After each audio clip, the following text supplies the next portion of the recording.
प्रेम से बोलिए जिमुतवाहन भगवान की जय, जितिया माता की जय। प्यारे भक्तों, आज आप सभी श्रवण करें जितिया व्रत की एक नई कथा। ये कथा है एक बाजिन की जितिया व्रत कथा। बहुत समय पहले की बात है। किसी गांव में एक माता पिता रहते थे और उनके साथ उनके बेटा और बहू भी रहते थे। शादी के 5 वर्ष बीतने के बाद बहू का कोई संतान नहीं होता। इसी कारण से सास ससुर अपने बहू को घर से बाहर निकाल देते हैं। कहते हैं तू बाझिन है, मेरे घर से निकल जा। तो जब पत्नी निकल गई तो बेटा माता से कहने लगा, माता पिताजी, जब आप मेरे पत्नी को नहीं रख सकते तो मैं भी इस घर में नहीं रहूँगा। आपको हम दोनों को अपनाना होगा ना, मैं भी इस घर को छोड़ के चला जाऊँगा। तो पिता और माता दोनों कहने लगे, निकलो, तुम दोनों निकलो। बेटा ने कहा, जैसी आपकी मर्जी। अब दोनों पति पत्नी बहुत दूर एक गांव में चले जाते हैं। वहां झोपड़ी बनाकर अपना दिन व्यतीत करते हैं। पत्नी का नाम था सीमा। गांव के सभी लोग को पता चल गया था कि सीमा बाझिन है, इसीलिए सीमा के पास कोई आता जाता नहीं था, ना कोई अपने बच्चे को भेजता था। सीमा का पति सुबह होते ही जंगल में चला जाता था। थोड़ा बहुत लकड़ियाँ काट कर लाता, उसे बेचकर अपना और अपनी पत्नी का पालन पोषण करता था। इसी तरह दिन बीतने लगे। सीमा के घर में एक कल था। उसी कल का पानी से सीमा अपना भोजन बनाती थी। एक दिन वह कल खराब हो गया, इसलिए सीमा क्या करती है, एक बाल्टी लेकर गांव में चली जाती है जहाँ पर एक कुआं था।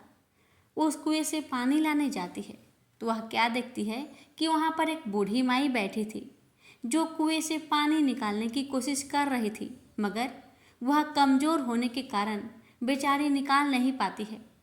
तो सीमा उस बूढ़ी माई से कहती है, माँ क्या मैं आपके लिए पानी निकाल दूँ? तो बुढ़िया माई ने कहा, क्यों नहीं बेटी, निकाल दो। देखो ना, मैं भी बहुत दूर से आई हूँ, शरीर बहुत थक गया है, कपड़े गंदे हो गए हैं, प्यास भी ज़ोर से लगी है। मुझे बहुत ज़ोर की प्यास लगी है।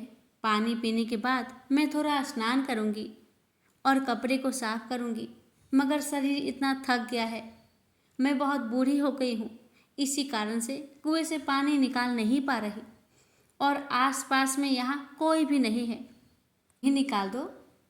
तो सीमा कहने लगी, माँ मैं बाझिन हूँ, क्या मैं पानी निकाल दूँगी, उस पानी को आप स्वीकार करेंगी?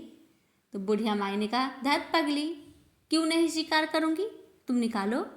अब सीमा कुआं से पानी निकालकर बुढ़िया माई को देती है, लेकिन बुढ़िया माई में इतनी शक्ति नहीं थी कि उस पानी को उठाकर पी सके। सीमा उसी बाल्टी से पानी गिराती है तो बुढ़िया माई अपने हाथों से धीरे धीरे करके पानी को पीती है। बुढ़िया माई को बहुत अच्छा लगता है पानी पीने के बाद में। अब सीमा बुढ़िया माई के हाथ पैर को अच्छे से धो देती है और उन्हें स्नान भी अच्छे से करवा देती है और अपने घर से दूसरे वस्त्र लाकर उन्हें पहना देती है और गीले वस्त्र की साफ सफाई करके वहीं पे रस्सी बांधकर उसे सूखने को रख देती है और अपने लिए पानी भर के अपने घर को ले जाती है और साथ में उस बुढ़िया माई को भी ले जाती है। कहती है, माँ आप बहुत थकी हैं, चलिए मेरे घर में भोजन करके अपने घर को चले जाइएगा।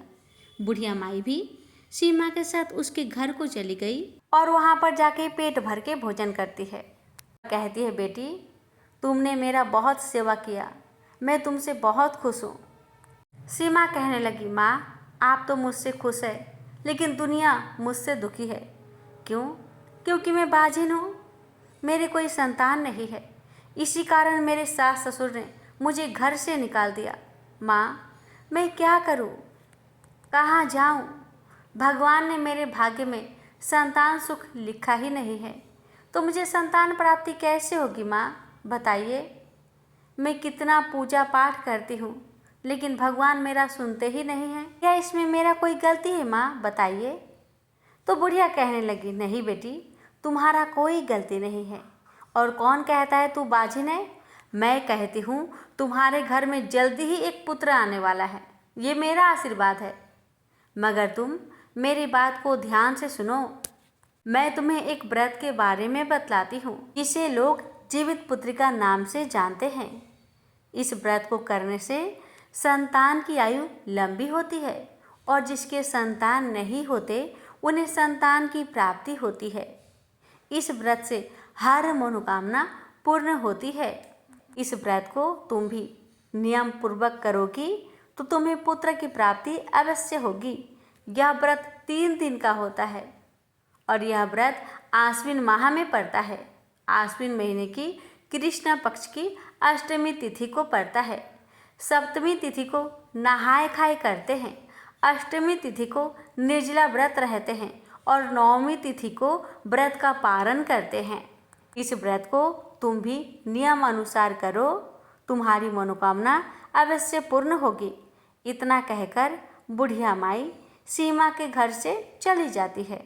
अब शाम के समय जब सीमा के पति आते हैं तो सीमा अपने पति को सारी कहानी बताती है। तो उसका पति कहते हैं, ठीक है, तुम करके देखो, क्या पता भगवान का क्या मर्जी है।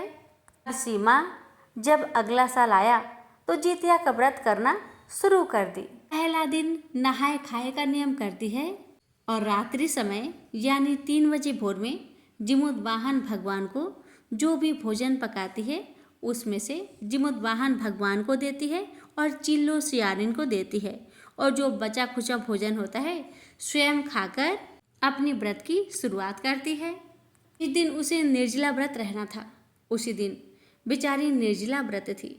जब दोपहर का 2 बजा तो पास के सभी महिला, जो पास में गांव थी, सभी महिला नदी में जाने लगी स्नान करने।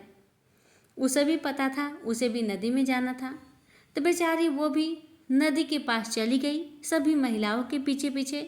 तो सभी महिलाएं उसका मजाक उड़ाने लगी, देखो देखो ये बाजिन जितिया का व्रत रखी है, कहकर सभी महिलाएं उसका मजाक उड़ाने लगती है। बेचारी को दुख लगता है लेकिन मुख से एक शब्द नहीं कहती।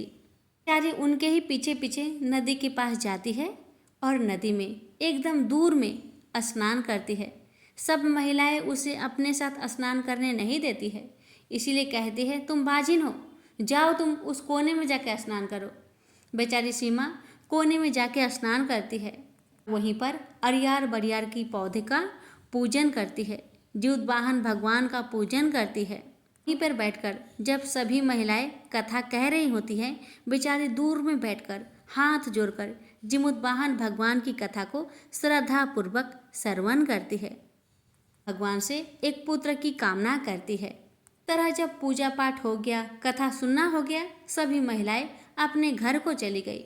तभी सीमा जहाँ पर उसने अरियार बरियार का पूजन किया था, जिमुतवाहन भगवान का पूजन किया था, वहीं पर सर को पटक कर भगवान से प्रार्थना करती है कि हे भगवान, मुझे एक पुत्र दीजिए। भी मुझे बाजिन कहते हैं, इस बाजिन से छुटकारा दिलाए मुझे। जिमुतवाहन भगवान से अपनी मन की इच्छा कहकर सीमा भी अपने घर को चली जाती है और दिन रात जिमुतवाहन भगवान की गुणगान करते रहती है। सीमा ने बड़े ही श्रद्धा से जितिया व्रत को पूरा करती है और पारण के दिन गरम गरम भोजन बनाकर व्रत का पारण करती है। तो सीमा को पूरा भरोसा हो गया था कि उसके घर जल्द ही एक पुत्र आने वाला है। सीमा और उसका पति बड़े ही खुशी से दिन व्यतीत करने लगे। इसी तरह फिर अगला साल आया। फिर सीमा ने अगला साल भी जितिया व्रत को बड़े ही श्रद्धापूर्वक प्रेम भाव से किया। सीमा के जितिया व्रत करते हुए 4 वर्ष बीत गए थे, लेकिन फिर भी उसका कोई संतान नहीं हुआ था। लेकिन फिर भी सीमा बहुत खुश रहती। उसको पूरा भरोसा था जिउतवाहन भगवान पे, जितिया मैया पे उसको पूरा भरोसा था। उसको पता था एक न एक दिन भगवान जरूर ही मुझ पर कृपा करेंगे। यही विश्वास से वह हर साल जितिया व्रत करती रही। जब सीमा के जितिया व्रत करते हुए 5 वर्ष बीत गए, सीमा का गर्भ ठहर जाता है और ठीक 9 महीने बाद वह एक सुंदर पुत्र को जन्म देती है। पुत्र को पाकर सीमा और उसके पति बहुत खुश हुए। जिमुतवाहन भगवान की जय जयकार करने लगे और पूरे गांव वालों को कहने लगे, देखो एक बाजिन ने पुत्र को जन्म दिया है। यह संभव सिर्फ जितिया व्रत के प्रभाव से ही हो सका है। जो भी माता श्रद्धापूर्वक इस व्रत को करेगी उसे पुत्र प्राप्ति अवश्य होती है। इसलिए आप लोग भी जितिया का व्रत अवश्य करें। यही बात कानो कान सीमा के सास ससुर के पास खबर चली जाती है, आपकी बहू ने एक पुत्र को जन्म दिया है। अब तो सास ससुर बड़े ही खुश हो जाते हैं कि मारे दौड़े दौड़े वह उस गांव में पहुंच जाते हैं जहां उसके बेटा और बहू रहते थे। सासू माँ और ससुर दोनों ने मिलकर अपने बेटे बहू से माफ़ी मांगे और कहने लगे, बेटा बहू मुझे माफ़ कर दो। ही बेटा बहू अपने माता पिता के पैर पकड़कर रोने लगते हैं। हे माँ, हे पिताजी, ये सब तो आपका आशीर्वाद का ही फल है। आप ही लोग का आशीर्वाद से मुझे आज पुत्र की प्राप्ति हुई है। अगर आप लोग मुझे घर से बाहर नहीं निकालते तो मैं बाजिन की बाजिन ही रह जाती। आज मैं बाहर आई, मुझे एक बूढ़ी माता मिली जिन्होंने जितिया व्रत के बारे में मुझे बताया और जितिया व्रत के प्रभाव से ही मुझे पुत्र की प्राप्ति हुई है। ये सब आपके वजह से ही हुआ है, इसलिए आप लोग माफ़ी ना मांगे, माफ़ी तो हमें मांगनी चाहिए। अपने बेटा और बहू की बातें सुन के सास ससुर की आंखें भर आई। तो बेटा बहू और पोता तीनों जन उस गांव से अपने घर को चले जाते हैं और सभी मिलकर आनंद पूर्वक खुशी से अपना जीवन व्यतीत करते हैं। तो प्रेम से बोलिए जिमुत वाहन भगवान की जय, जितिया माता की जय। कथा अच्छी लगे तो दूसरों को शेयर अवश्य करें। धन्यवाद।